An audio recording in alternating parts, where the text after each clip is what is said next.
Alright, so I finished Mr. Corman, and I thought it was amazing.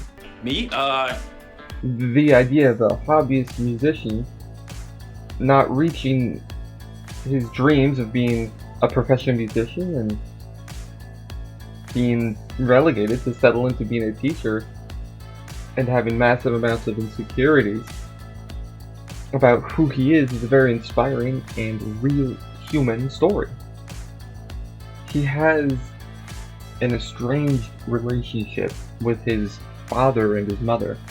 His mother tells him that sometimes you don't get everything that you want.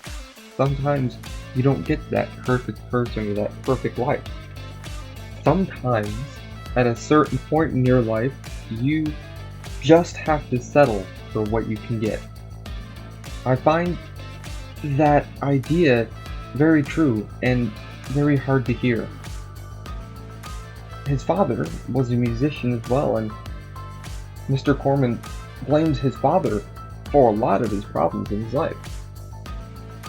However, throughout the show, we see him talk to his father and come to the conclusion that he needs to take responsibility for his own life as he is an adult now.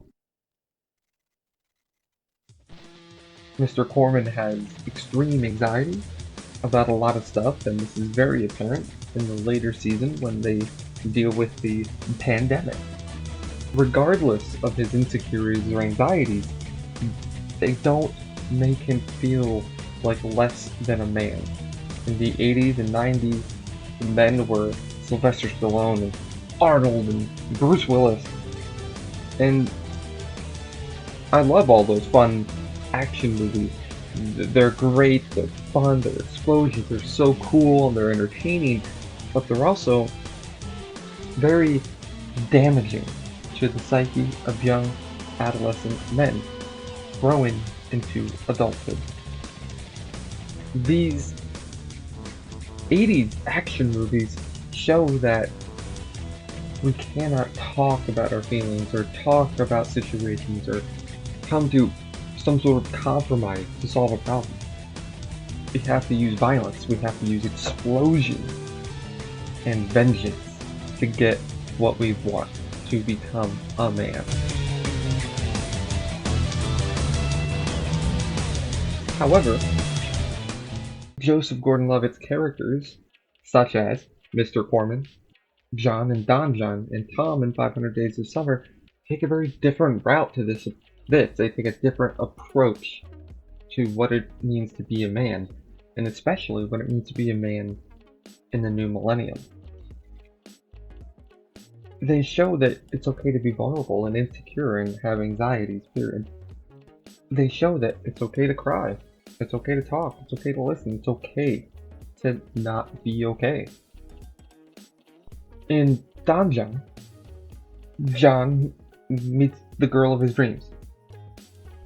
While he has feelings for her, deep romantic feelings for her, he's still very insecure about who he is and what he wants. He is addicted to pornography because it's easier. Pornography is easier. Relationships are very difficult.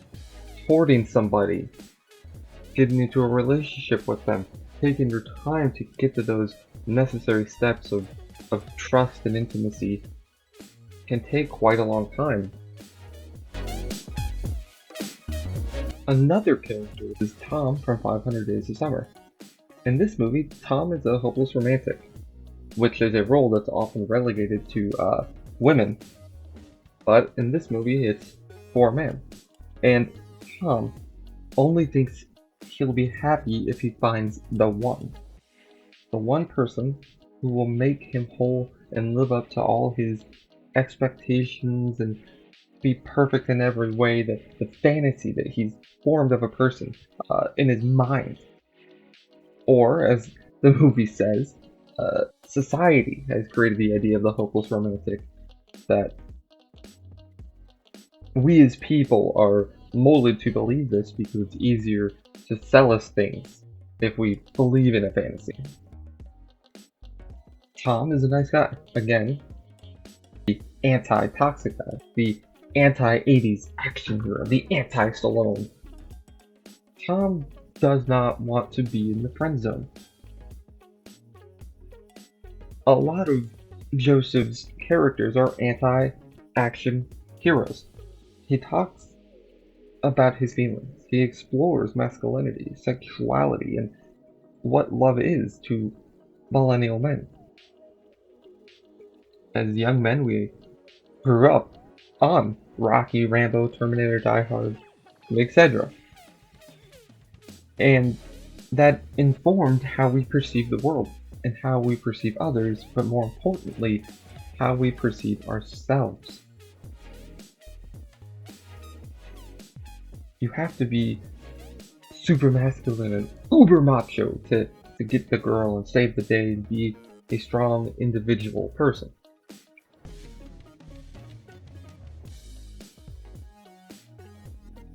But that's not true. Having incredible muscles and giant guns is not what being a man is. It's a fantasy world. Perhaps the 80s action hero is a fantasy that a lot of women have about men. Joseph's characters are the exact opposite. They solve their problems by talking about their experiences, having long emotional conversations about what's bothering them and how they can better themselves as a person. Instead of killing somebody because they are frustrated with their own insecurities, they sit down and talk with that person about them. They explore their emotions.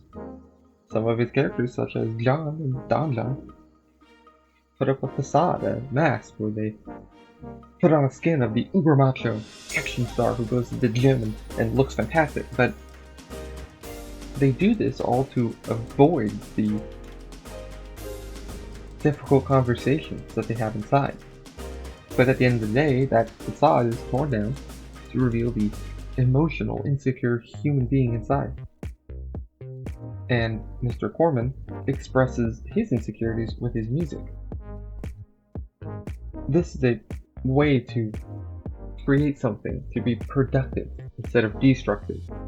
It's an interesting self-help tool. We're seeing a lot more of it in newer generations, Gen X, Millennials, Gen Z.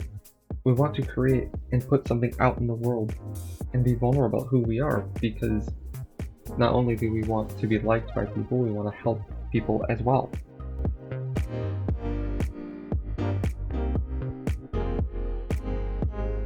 Let's also look at a larger sociological perspective of this idea.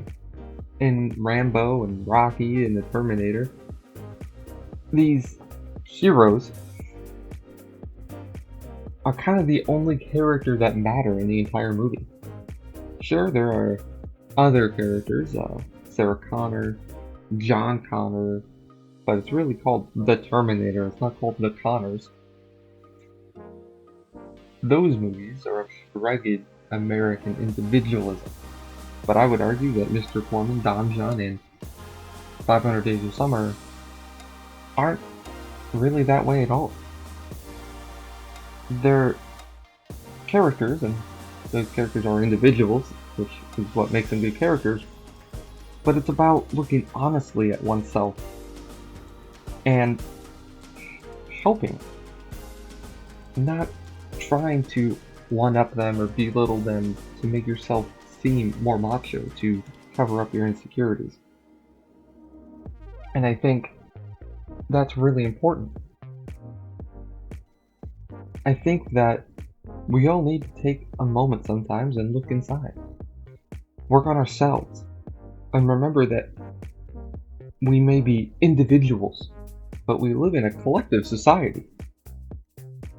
And we need to start realizing that while we may be the main character of our own life, we're not the only character in our life. We're not the only one that matters. And that's an important thing to remember, and maybe we should all start treating others how we want to be treated, not treating others how we expect to be treated. Thank you.